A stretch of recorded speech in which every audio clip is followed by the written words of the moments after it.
What is going on, everyone? Welcome back to the Lockout Podcast. I'm your host, Josh, coach and captain of the Young and the Gould. I'm here with Hawko. That's right. I'm the manager of the Dark Brotherhood, and on my far left, I suppose you can say, as you can see, we've got a setup now. Ryan. Yeah, the far left of you.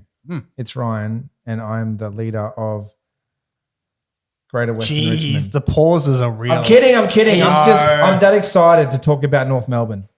Like, As you would have heard, Can you show the people how excited you are?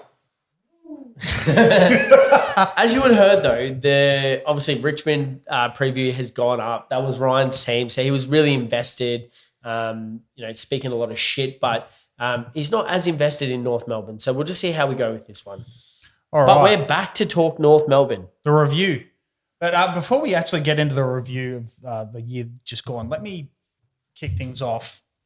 Let me read what I've got here. I've got the review of the 2023 season. And you tell me what's different. So what I wrote for the 2023 season is tough but expected year of the Kangaroos, though they shocked everyone looking good early and then crumpled like Nick under pressure. 17th, but with some good young players from last year, and this year will surely move up the ladder ever so slightly to 16th. Now, the only thing I see wrong with if I was going to mirror that for this year would be I was clearly wrong and they didn't move up. They were 17th and didn't go to 16th. They were. So, but you could literally take that and just add it onto this year. Unfortunately. And that's the podcast. Thanks for listening. yeah. So you guys don't need to say anything. I didn't need to do anything. This was already in from last year, which unfortunately, one, I apologise to any North Melbourne fans, and two, it is very unfortunate that I don't need to change anything because you never want that. I think this year's different though. This year's different. I think this year to come is different. And that's what we're here to talk I think about. North Melbourne's going to do quite well. All right. Well, big ins then. Yeah, let's start with the big ins because they played their hand in the offseason very nicely. They did.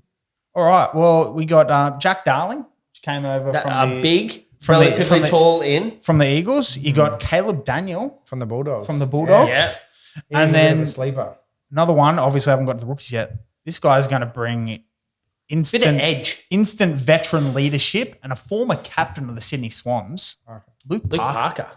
And I think he'll fit right into that. And those are just veteran players, let alone you got Matt Whitlock at pick 27, who we had in the mock draft, and then pick 2 overall, who this kid is a stud. He is. Finn O'Sullivan, who could have gone pick 1. Yeah. But obviously Richmond went with Lawler. But Finn O'Sullivan is looking like a great player. Yeah, 1,000%. They also added Jacob Constancy as well from Sydney. Constancy. Yeah.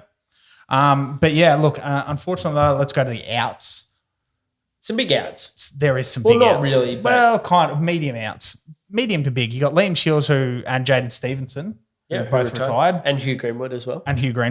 Taron Thomas, Charlie Lazaro, Biggie Nguyen or whatever, and Ryan's boy Toby Pink were all delisted. However, and Blake Drury, the blood nuts, fine. But good news for Ryan, who Toby Pink was his boy last year. Got picked up in the rookie draft. Yeah, wow. So he got re-rookied. He got re-rookied. But look, Taron Thomas obviously is more a big out than we think. Obviously, they did go without him with controversy and drama and everything like that. Massive congratulations to North actually in finally ending this debacle. They needed to put the foot down. They really did. So it's ended. We're talking about it, but they don't need to listen and hear about shit from anyone after that. But Biggie, I thought, had a pretty good year. Charlie Lazaro, when he played, was all right. But so some big outs realistically. I think when you look at the people they brought in, it covers the gap. So that's fine. What I'm really intrigued by though, and it'd be good to get your thoughts on this, the addition of Jack Darling in that forward line is amazing to support Nick Larkey.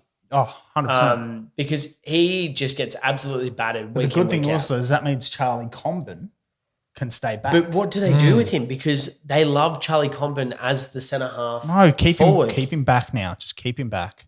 Best thing to do is keep him back, I think. But do you do that? Because he showed promise as a centre half forward. And they need to think about what the future. Jack Darling's not going to be their future. Well, that's true as well, unfortunately. So that's the hub. But then you got Matt Whitlock. Yeah, another big forward, yeah. So who knows what they're going to do. Yeah. And one of them will have to go back. Yeah, well. So and one might play contributor in the ruck. Well, that's true as well. All right. Top player then. Let's get into it for. We backed. Jesus we did the Christ, same as Richmond. There's only one real. If you can't person pick this, you're a moron. Look, this is only real choice. Best player for 2024. The Helmet King, the X-Man himself, Tristan Jerry. Yeah, Yeah. 100%. The ex-bomber. What a season from him. Me and Nick obviously picked him up before the mid-season rush of everyone picking him up. So we never looked back. But up a whopping 556,000 on the year, which is just insane. How do you stack $500,000 on? Like, that is incredible. Right. Man's average the year before was a 66. You know what his average this year was? 114.5. Yeah, insane. But also, he had no Goldstein. Like, Goldberg left the team, so he was solo rucking. But like a jump he also didn't break his ankle in round 1 again, did he? Well, that's true as well. So, come on, let's give the guy a bit of a break. But look, 20 games over 90, which is huge, and 3 of those were over 150. Yeah. Those are the scores you'd love to see. Remember they were back to back as well. Yeah, it was like 2 of them were back to back, and then there was a break, and then where he only just missed it, and then he went back to 150. Yeah, and I'm pretty sure a few of those weeks we had him as captain, and vice captain. We were just like money. It was just basically like leave it on him. Yeah, basically. He also ultimately won our inaugural Fantasy Player of the Year. He did. Relisting. So congratulations to the X-Man. And but we can all agree there's no one you want to even mention. I don't think Sheezel. I mean, Sheezel's the only other guy. Average 112, like quite a solid player. Yeah, punching right in the face. Yeah, well, I was just getting rid of the bugs around him. And like honestly, breakout Zach Fisher. Well, hold on. We're still top. We're still top. We're still top. So I think Sheezel though impressed me with the 112.1 when he was in the midfield. Yeah, when he 100%. Yeah, that was. But you think about that, right? Like he was taken out of his position. Then he was brought back into his position of that half-back flank because Zach Fisher and McKercher. Would you say out of position? I think he could play that defender mid. Yeah, but he wasn't playing that. It was like, hey, go in the midfield and go half forward. But like when they drafted him, he could do – that was their intention for him to play so he could play both roles. But they wanted him more in the forward line than in the defence. I thought it was more midfielder. Yeah, it was midfield forward. I thought it was midfield because he actually impacts the forward line. Like he kicks goals. So – they like him up there, but with Zach Fisher sucking in the back line, look in the forward line. Well, yeah, and then Colin McKercher as well. Obviously, getting that injury stint where he had to go back, he kind of forced their hand a little bit. So, either way, Tristan Jerry probably edges out Sheezel for 100%. Top player of the year. Mate, you can't put on 556k, average 114.5, be the best ruck, and not be top player for your club. Hands down. Yeah. All right, so bottom player or underperformer of the year, bust, whatever you want to call it. Tom Powell. Tom Powell. You've hit your head. He was a top 6 forward. I remember you saying this. Yeah, and then I've literally got this down here. Yeah. You talked shit about him. He died for about 8 weeks, but his average was still up on the season. Yeah, it wasn't too bad. But his average was still up on the season. There is only one person you can say, and that is you, Mr. LDU. He was a disappointment. Well, we've all gone different across Laid the board. outs, poor scoring, doesn't fulfill his potential. Fantasy poor scoring. He played well though, but he fantasy did, damn bad. Josh is the LDU. Where's in the corner over here? You can't see it, but there's a 4-string quartet playing sad string music as we cry. You don't hear a bad thing about him because the commentators love him too much. I will say that.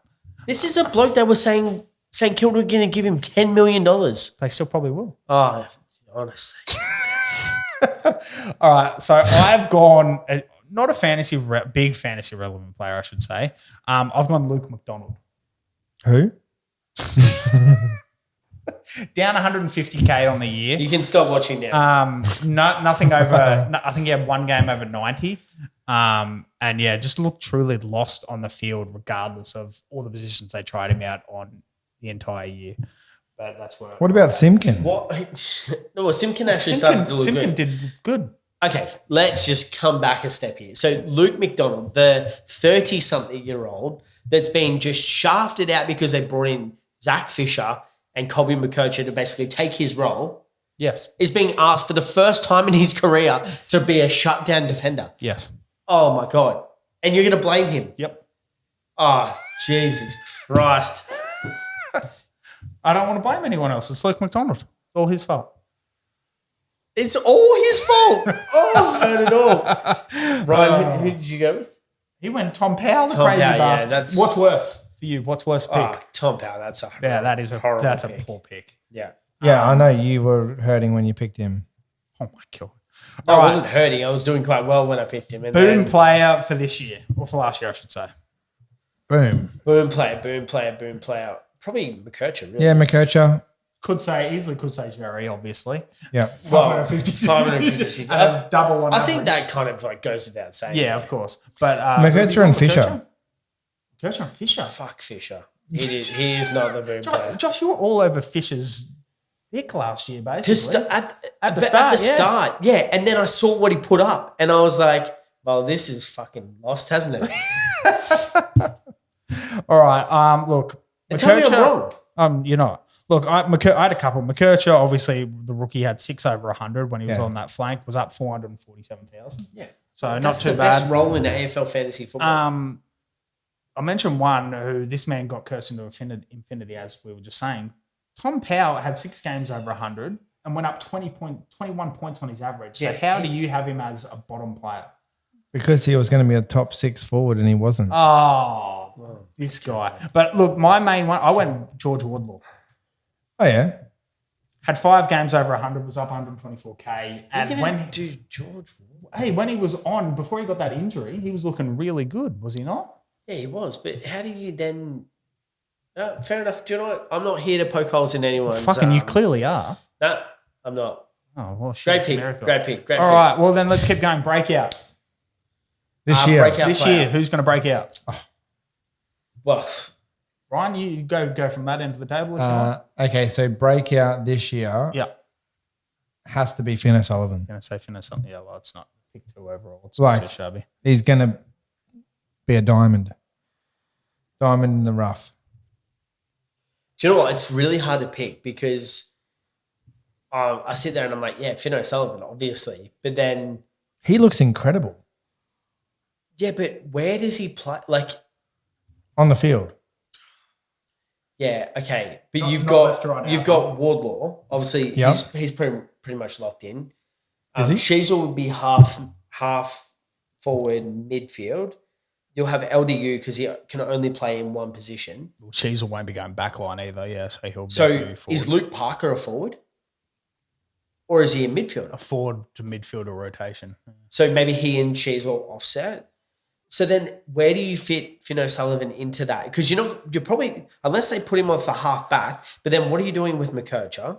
I did hear something which is crazy. It's a 1 in a million shot. I think it's full of shit, but I heard Sheezel might be out on the wing. Yeah. Just Clarko, just retire now and go to the because then that Tassie frees Devils. up a spot for Parker and Finn. Sheezel's got the legs, can move forward and back. You Yeah. saw the wing position evolve last year, did you not, with D'Ambrosio? How key is a wing position now? Oh, so key. It's the most important part of football. Thanks for him, by the way. We appreciate that. Yeah, you're so welcome. No, I think breakout for me, it's got to be either Finn done that? O'Sullivan. Oh, you Finn, yeah. Yeah, or the other person I really think it'll be is I think it's Caleb Daniel. Really? Yeah. Well, gets that chance now that Yeah. he didn't Yep. get Yeah, last year. he was getting bevoed left, right, and centre. Bevo Just to the tail. uts every Friday night. He was bevoed.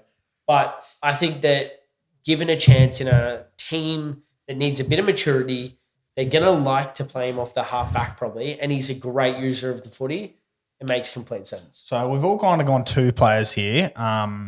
I'll withdraw Finn and I'll just stick with Caleb. Well, because I was going to go Finn as well, so we all went Finn kind of, and we all kind of chose a second player. Okay. My second player for breakout is Wardlaw. So I think without that injury, he should be able to jump again I like that. Yeah. to the I'll next give you level. As long as he, again, doesn't get hurt and stuff doesn't happen. They get their midfield sorted and he doesn't get moved somewhere, but who knows what's going to happen with that. Ultimate pick then. Now, there could be a couple of this. This is where I feel like there could be an argument here, or not an argument, but there could be some differences. We've been pretty solid across the board. so far. Ultimate pick. I don't know if we're going to have an Ultimate pick. argument. I'm not too keen on North Melbourne, so You got to pick one player though. Like still, that's the whole point of picking one player. Who have you got, Ryan? One player you put on your team next year from, or you're going to go Cash Gen King over here? 100% Finney Sullivan. Should have known. You already should have known. I should have really known that. Should have known. Yeah, that's on me. But I actually do agree with you. Caleb Daniels played on my draft last year and did actually quite well throughout the year. But I think this When he year, played. yeah, 100%. That's why I didn't even look at draft very often. But when he did play, he did quite well. But I think this year, if he's going to do incredible in North Melbourne, especially with Do you that think? mission. Yeah, it's a young team. They're bringing in some incredible legacy players. They're going to do quite well. So I think he's going to smash it. So he'll be taking the ball a lot, and you'll have a lot of team that will respect him, and they'll be giving him the ball. Mm-hmm. Do you want me to go next, Josh? Or you want you Yeah, I can go. Yeah, so for me, it's going to be Caleb Daniel. Really? Wow. Yeah. Is it? Okay. Yeah. Oh, wow. You agree with me? Yeah, I do. He's available as a forward. Yep. So I think that immediately his price is going to be so discounted. I don't even know, like, what did he average last year? If you can get that up, like while Hawko does his, but just the average and then the discount you're going to get on it, like I just think. Why are you giving the discount? Why? Because he didn't play enough games. Did he not play I don't enough think. games? How I many thought games he did. play? Did he play 16 games? Yeah, he was on the team. He was on the field. Either way, he's my ultimate. All right. Caleb Daniel. What was his average? Yeah. We can work out his price. 50.1. Oh, shit. That price is going to be low. Surely not. No way was it that low, was it? Caleb Daniel. 415K. Played 15. Yeah, 50.1 Oh, average. my God. Yeah. That's going to be cheap. So like- theoretically, based off of, what is it, 50.1? Yeah. Based off of last year's magic number, 451,000. Lock him in. You have to Lock him So in. you've gone in the Throw middle. away the You haven't gone cash gen. You haven't gone. That is going to be Cash Jan. That is cash gen. And you think he's going to score well as well? Well, okay, so let me just hold on. Where are we? Caleb Daniel, right? I'm just going to bring up his previous years. So 50.1. Yeah, they're all 80s. The year before, 89.9, 86.7, 86.9. If you can put 39 points on your price, He's not going to put 39 points on his price. Not a chance. Not a chance. I think he doesn't have to play at Mars Stadium where he sucks. So All right, we'll sign see. him up. I Who's yours? I don't think he'll get above 80. your ultimate pick. Ultimate pick. I am going to go. I was thinking Jerry. I'm not. It's between Jerry and McKercher for me. Okay, go. Yeah. So Jerry, if I really want to break the bank, because he's going to be.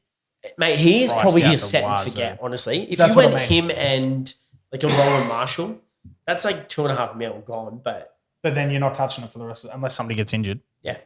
Have to check the schedule. You don't want them obviously both out on the same week as well. Who knows with the buys? But that could be an option. Obviously, a lot of people do the set and forget to the rucks. But or McKercher, who is not quite overpriced, not quite underpriced, will still get the points and could still see an increase. Is still not fully, obviously, spending the bank on him. And those are my one or two picks I like it. for the North Melbourne Kangaroos. And now we jump straight into where we think they're going to finish. Yeah. So Ryan last episode. 15th, Clay. Can't be 15th. No, Can't be top 16. 16th. Can't be 16th. So where do you think they're going to finish? 17. You think locking in at 17 again? Yeah. Oh boy.